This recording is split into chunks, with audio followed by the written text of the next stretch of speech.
Okay, so hello everyone. Welcome to this virtual roundtable that PRISMA is organizing within the context of Ars Electronica.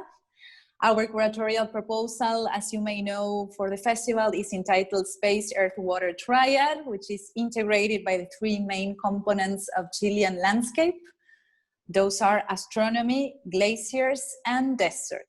So these three axes are being represented by artistic projects that explore the convergence between art, science, and technology in different regions of the country. In this case, we will be discussing some ideas and concepts referred to NEBULA, which is the project that we are presenting on the Earth axis. We are joined today by the artist Mauricio Lacrampette, who is one of the authors of the project, and also by our dear mathematician Alejandro Jofré, who is also part of PRISMA's team, and he's in charge of the scientific coordination of our curatorship for Ars Electronica.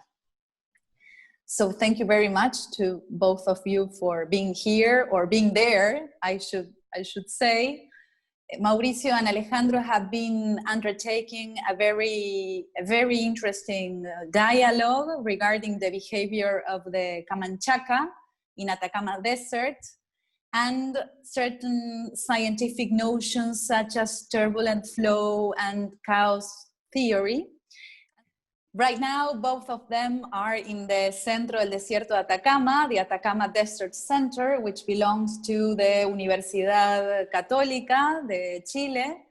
And Alejandro and Mauricio traveled a couple of days ago to Alto Patache to observe together the Camanchaca in situ. So it's an honor and a pleasure to have you here and there at the same time. And Mauricio, I would like to start by asking you, what is NEBULA Project? And particularly, if you can tell us a little bit about the new version that you have been working on, particularly for the festival. Well, hello. NEBULA is a cloud of ideas and work that emerged from a very synthetic operation that we planned with Sebastián, which is to scan the fog. So we built a little machine which is kind of a fog scanner, and we came here to Alto Patache last year to start this project and study in situ the Camanchaca, which is this very dynamic and special coastal fog of the desert of Atacama. So what we do is to scan the fog with this device, which is a portable solar-powered laser device that we built. And what it does is it charges with solar power during the day, and then during the night it casts a vertical plane of light, which serves as a section plane for the cloud. So then we photograph it from the front, and we obtain several images that are fog scans. It's kind of when you do like a scanner to your brain or a scanner to your stomach, but to the cloud, which is a climatic entity. And that is very interesting because we do this to, in the first case, observe and then take some conclusions of the spatiotemporal behavior of the fog. So then we, of course, we can talk about everything that emerges from these pictures, which are very, very interesting. So what we observed in these pictures is that the behavior of the fog is a special behavior that has its some names in physics and in mathematics. In this case, is turbulent flow, because in fluid mechanics you have laminar flow and turbulent flow, and we can observe turbulent flow in the Camanchaca because you see vortices and very chaotic behavior. So that's what we've been talking with Alejandro. Great. So the dialogue with Alejandro, I imagine, now you will tell us, but I imagine that it has been very interesting and rich to consider these intersections between art and science. So Alejandro, could you make us, if that's possible, a brief introduction to these mathematical notions that you have been pondering with Mauricio? And besides, we could say, which is the role played by those mathematical concepts for the study of certain natural and physical phenomena such as the Camanchaca? Well, first, the conversation with Mauricio has been very interesting. We spent already a few days talking, and we started talking about Camanchaca in general, but then we became more and more deep in the concept and the ideas and the issues. And for example, now we can see behind us what the white part of this scenario is just the fog. And we are just now in the middle of the fog. This conversation is happening in the middle of the fog. Then and we are waiting for 2-3 days this fog. Then that shows how uncertain, how difficult it is to model fog behavior. So the first concept that appeared in our conversation were connected with multi-scale. Why? Because multi-scale, we have can observe these vortices that just Maurice mentioned at the very little level, almost at the human level, but at the same time we can observe the same vortices at the micro level size, and also we can observe vortices at the storm level. So we have these three, at least three multi-scale behavior, and this is one of the complexity of the fog modeling.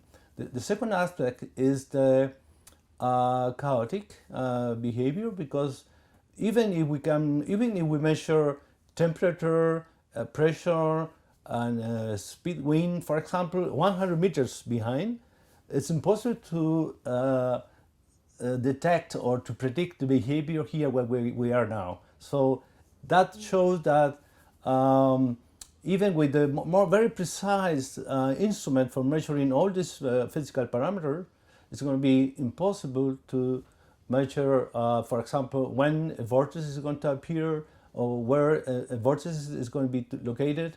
So these are aspects that physics we are just one way to say that is we are in the limit of the physics in terms of behavior and in terms of understanding of the physical phenomena. And there are very recent studies, papers connected with the fog behavior. And most of the research has been done in labs, in these wind tunnels where they create these artificial fogs.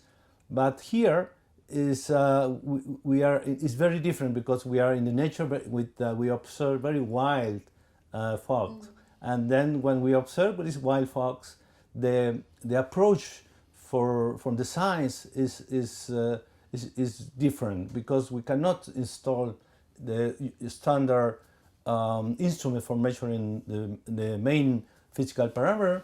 And so I like this approach from the art, that they use this laser for trying to understand more complex behavior. So I think there are many contributions that we could expect from art, and then part of the conversation has been connected with this idea.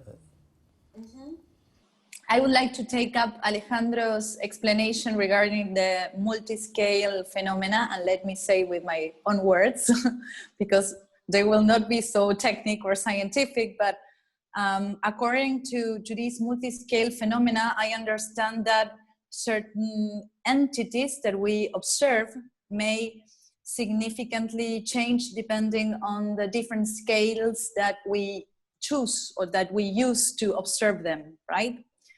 So Mauricio, could we say that Nebula proposes a kind of shifting from the historical prominence of the individual's point of view to other possible paradigms in some way?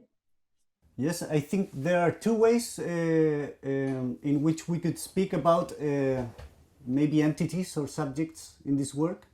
One of them is the most obvious, that is that we, in these images that are very like non-human images, they are about a size of they are just a frame of some much bigger phenomena, we can it's very minimal the composition of entities that you can find. You have water droplets, and then you have vortices. So it's kind of very little information, but very complex in their movement and in their composition. That's one way to think about the entities. And there's another interesting thing, that vortices are some mathematical or physical entity that you can find it in very different scales. Just to put an example, you can find vortices in these pictures of the fog that are just little frames of the fog, but are just the same geometrical or mathematical entities that you can find in a satellite photo. You can find the vortices. The Pacific anticyclone is just a vortex, so it's kind of you have these entities that you can find it in many levels of observation.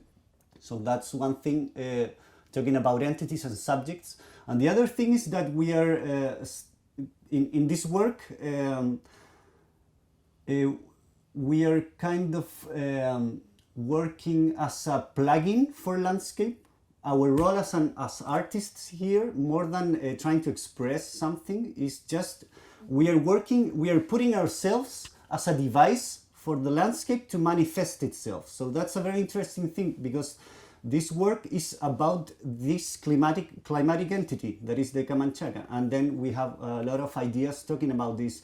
For instance, to think that this entity is a post-natural entity, because we have found that the composition of the fog is not only water. In the time that we're living now, the composition of the fog ranges from water, microorganisms, and even microplastic, as we are finding right now, having conversations with some biologists that are here doing their own studies.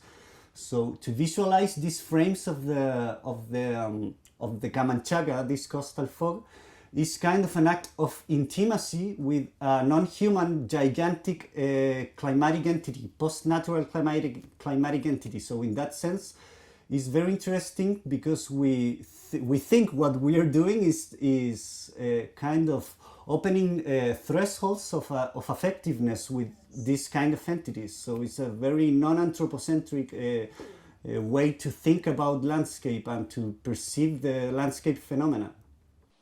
I really like this idea of the plug-in to a natural environment. And I was thinking that the observation of natural phenomena, in fact, is a key aspect in science to identify the behavior of those phenomena. So Alejandro, what happens when mathematical equations, for example, cannot predict these phenomena? What is the role played by the concept of chaos in that cases? Well, first let me explain what is a chaos, right? And in the case of a physical system, a chaos system means that is a system where very sensible to initial conditions or boundary conditions. That means that you perturb a bit some of the initial conditions, for example, temperature or wind or pressure, then the behavior of the system can change a lot. That is, in very simple words, what is a chaotic system. That means that the chaotic system is not a stochastic. It's not random. It's just a system which is very sensible to initial conditions.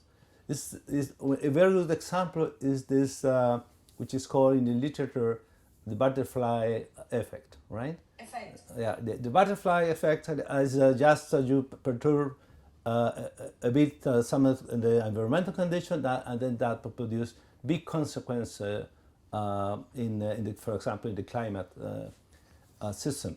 And it's very well known for many years that climate systems are chaotic.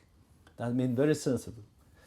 So here, for example, the fog we are now observing is very sensible with respect to a condition, for example, this morning in the temperature around the coast on the ocean. And then this is a chaotic system. but for me, what is I discovered during these days, talking with the artists here and with Mauricio and the other biologists, is this fact that just Mauricio mentioned, that now the we have complexity not only on the droplet distribution but also in the composition of the one drop. We have this microplastic, and then you cannot. It's very difficult to simulate this microplastic inside a drop in a lab. But here in the nature, in natural environment, we can observe that. And then that for me is a very nice contribution of the practical work of an artist. The artist is able to face and producing the artist's work is able to face a fog including all this microplastic fog inside this distribution, which is for me amazing. How you can make very much more complex system than the lab, and they are not afraid of that, which is because scientists sometimes, when you introduce too many variables, too many new components, like microplastic, the scientists could say, well, there's it's too complex for simulating to understand. But the artist, instead of saying that, say, okay, you have now this microplastic inside the drop, and maybe we can discover something new, or this microplastic in the drops will produce something more spectacular, more aesthetic, and then it's a different approach.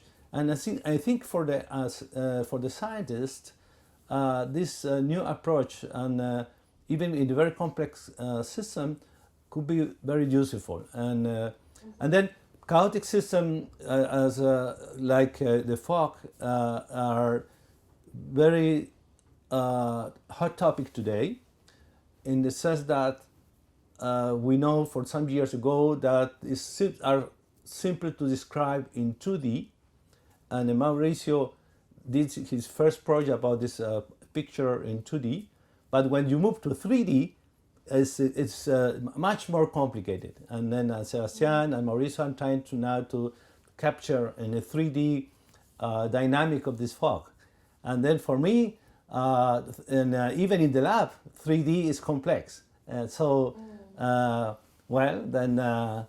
is why I think is interesting. The other, and just to finish, the other point interesting in this fog system is that you have at the same time this coexistence of non-chaotic regular behavior with chaotic behavior. And you will see in the picture and in video, some part of the system are flowing very regular, like a laminar flow, and the other part you have vortices and turbulent behavior.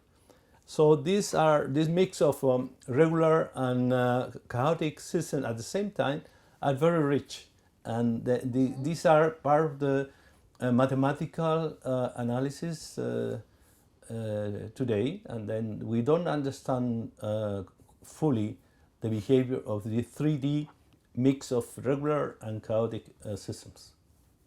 Your words are nice links to the following, because in fact the notion of chaos is also very relevant for art, right? It's very relevant, and it's also very attractive, the idea of chaos and all its chaotic expressions, let's say. So although we could also think that the same notion of chaos has different connotations for the arts. So Mauricio, do you think that the notions of chaos and randomness and uncertainty, although they are not synonyms, according to what Alejandro was explaining, but do you think that these notions within the artistic field have similar connotations or similar meanings that in the scientific field, or they might be some differences? I think that in the mainstream understanding of things, I think there might be a misconception about the, well, just like Alejandro was saying, I think there might be a misconception about the word chaos, because in popular culture we tend to associate chaos to just disorder. For a normal citizen, chaos is like a synonym of disorder. But talking with Alejandro, I learned that chaos is not disorder, because it's deterministic. So chaos is just a very complex order, and then you have other things like uncertainty. I didn't know the difference, but talking with Alejandro, I didn't know. So, and then going to the question of chaos in art, I think that art maybe is a very in its essence is a very chaotic practice nowadays, because after the 20th century, where there have been very important shifts on art and the conception of art and art practices, I think the main shift is to start to pay attention much more on the processes of art than the final result. So, yeah. So maybe this wasn't like this when art was much more linked to a technique, or the well executing of a technique. But now I think art in essence today is a very chaotic practice. It embraces chaos as a way of creating. Maybe the difference with science is that science has a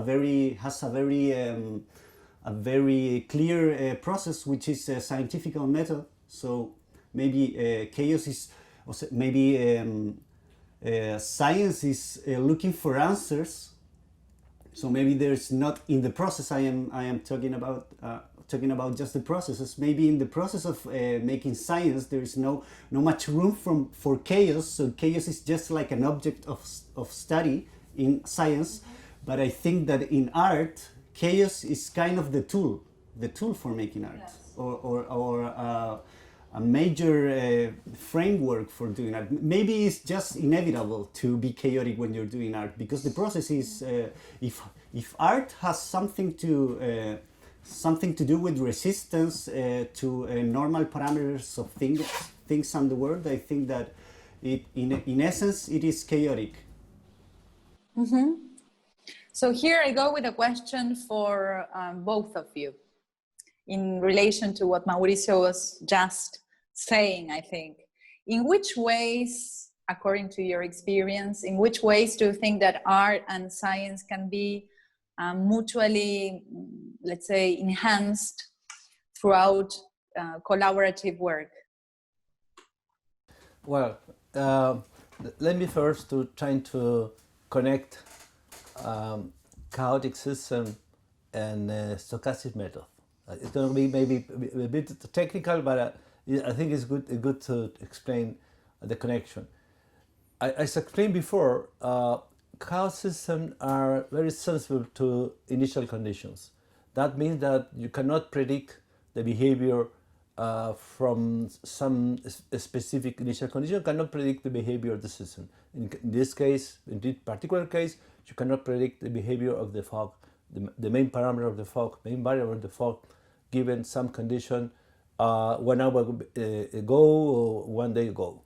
But then a stochastic method are useful for in that case, in the sense that you cannot predict the exact position of where a vortex is going to be appear, but you can predict using the stochastic method the probability that some vortex is going to appear in 2 minutes, in 1 hour, in some specific region. So these are more complex method and concept, but this is the way mathematicians are approaching sometimes chaotic system, using probability for then modeling how high or how low are the probability to that vortices appear in some specific region. So this is one clarification of the connection between chaotic system and stochastic modeling. Okay, and then we have been discussing that with Mauricio for many hours, and it was very nice the first meeting, and we have been discussing during all these days, expecting the fog that we have today. But however, we feel so far very lucky because we have this fog behind. We cross fingers. Yeah, exactly. And then, okay, one other aspect that I learned, and I think this is something that could be a nice contribution for science, is that science, what the way that science spread the knowledge is through papers, through an article written and published in good journals, right? This is the standard way that scientists produce results and analysis, studies, and so on. But we know now that we have the access to have a richer information in terms of publication, in the sense that in a journal, for example, in an electronic journal, today we can publish the written version, but also we can upload videos or conversation between the scientists. We can also upload other information that are part of the process that give the process that the result was this paper, right? So I think one way that the science can learn from art is that how artists are recording or processes that that have the result, this artwork. I think in science we could then in few years, and I think it's not going to be very difficult, instead of publish only one paper written, we can now put in with the paper all the process that converge to this paper, right? So, for example, if it's a paper in around about fog, then we can put there how we measure the different variables of the fog. We can also register and upload conversation between two scientists. But now we can also, for example, if someday we decide to write a paper with Mauricio and Sebastian, then my idea would be to publish not only a paper written, but also how all this conversation, this video, all the discussion we had during the day, during the morning, during the night, the conversation, the discussion with the biologists that were very interesting also, then I think that we, as a scientist, we have a lot to learn from the artists with respect to the processes, how the processes are developed, are made in, or are registered in art. I think that will be very useful for science in the future. Yes, because process is a key element both in science and in contemporary art. So what do you think about this aspect, Mauricio? Well, I think in the first place, something I wanted to say is that how art can be enhanced by communication with scientists. I think in the first place and in a very practical sense, and I am talking now specifically about this work that we're doing here, I think one important thing is that finally the guardians of places like this are always scientists. So they are the ones that are in contact with new knowledge or new or phenomena, and I think that is very interesting for us as artists, because for instance the Central Desierto Atacama is a center run by geographers, it's a center run by scientists, so it's very interesting for an artist to come here and use this place, which is kind of a laboratory or something between a landscape and a laboratory, and to come here and try to do things. And that's very interesting too, because you are, as an artist in a context like this, you become a medium for enhancing scientific conversation itself. Even if I am doing nothing, maybe an artist with its questions and ideas can kind of lubricate the dialogue between even only scientists, and then feedback it back to the work of an artist. Well, in the first case, I came here because of the knowledge that the people that are working here in the Central Desert of Atacama had about the fog. So they are the ones that knew everything about the fog. But that is something good and is something bad, because they knew everything about the fog, but from a very disciplinary perspective. They are geographers speaking about the fog. So then I met Alejandro, who is a mathematician, and all the notions that I learned from geographers about the fog became much more interesting when I knew these concepts about turbulent flow and vortices and uncertainty and chaos. It became it added a whole new layer of information to the things that I learned from the geographers. So I started to mix all this information in my work, and then this work backward again serves to Alejandro to rethink what he's thinking about mathematic models in the fog. And I think that's one interesting role that we as artists can have in the scientific conversation, that maybe we ask questions that a scientist would never ask.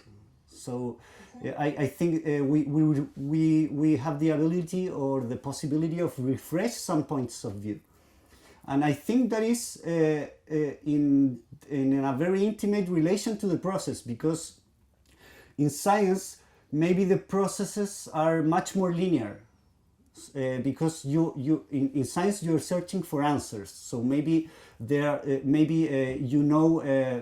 the beginning point, maybe you know which traces or which roads leads to answer and which traces don't lead to answer. So maybe as a scientist you will discard some roads because you know that they already from the beginning you know that they are futile. So I think the advantage that we as artists have, and then speaking again about chaos in processes, is that the artists maybe are much more keen on making answers, making questions, and don't caring about the answers. So it's kind of like we have a very wide possibility of I don't know, for me there are no wrong traces, or there are no futile paths to lead to somewhere. I don't know where, I just want to arrive somewhere, but I'm not searching for a specific answer to something. Mm-hmm. So I think that might be a good interrelation between artists and scientists. I really, sorry, yes. Yeah, there was just an interesting point. Then if you look at the more famous results in science, most of them are preceded by very interesting discussion in the scientific community. Many of them have different paths that were wrong, and then at the end one of them was more correct than the other one, but not always full correct. That sometimes what we publish is just a partial solution of the problem. Even the more famous theory, for example, general relativity of Einstein, are the partial answer, because as you know, he was looking for the full theory about the universe, and he was not able to discover the full model of the universe. But then he published this partial answer, but he attempted many times different things and he failed. And but at the end, he published one partial answer. And in that sense, it's not so different with art, because then he tried to many paths, and then he chose to publish one of these paths, the more correct, but not the fully version, because he was not able to find the full version of the answer about the question of who was looking for the full theory about the universe. And then many times, we as a scientist, we are happy that we are able to answer partially the main questions, and then that I think this is our similarities with art. Yes. And I like this way, but I was saying before that science would be much more rich if we, at the same time we publish the paper, we could publish all the processes, the whole process, and all the attempt to find answer with respect to the main question. This is one point I want to clarify and then to put, because I think it was part of the discussion this morning.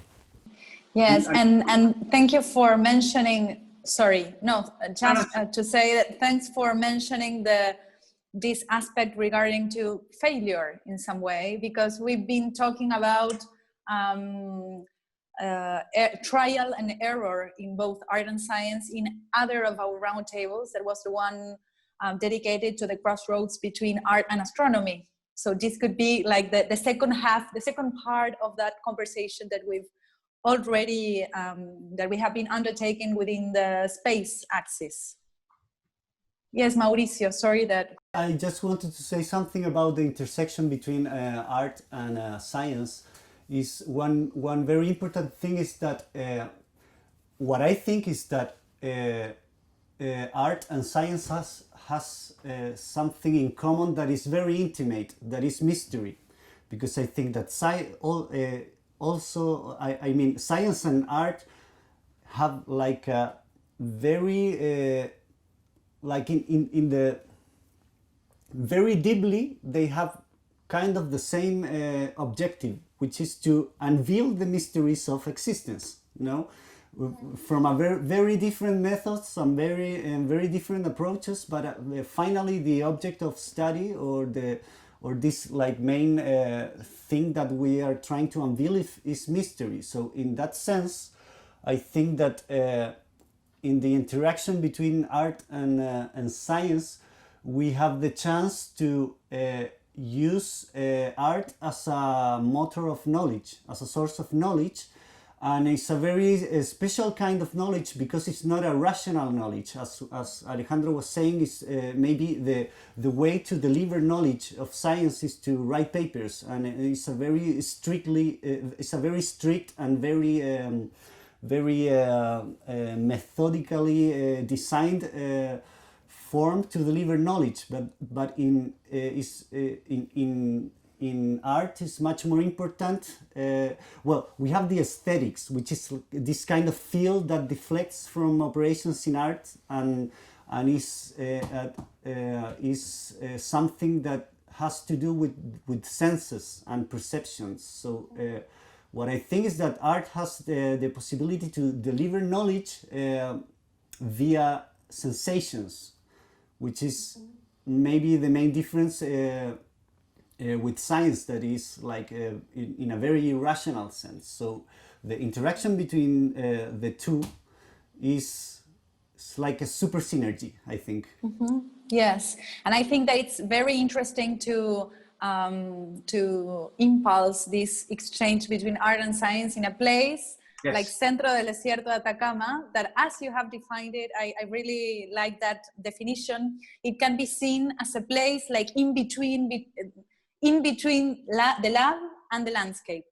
Yes. So I think it's a very interesting place to think about all these issues, let's say, and questions and concepts. So thank you so much for this interesting and so deep conversation. I think that it has been very inspiring to get into your work and into your reflections and into your poetics as well.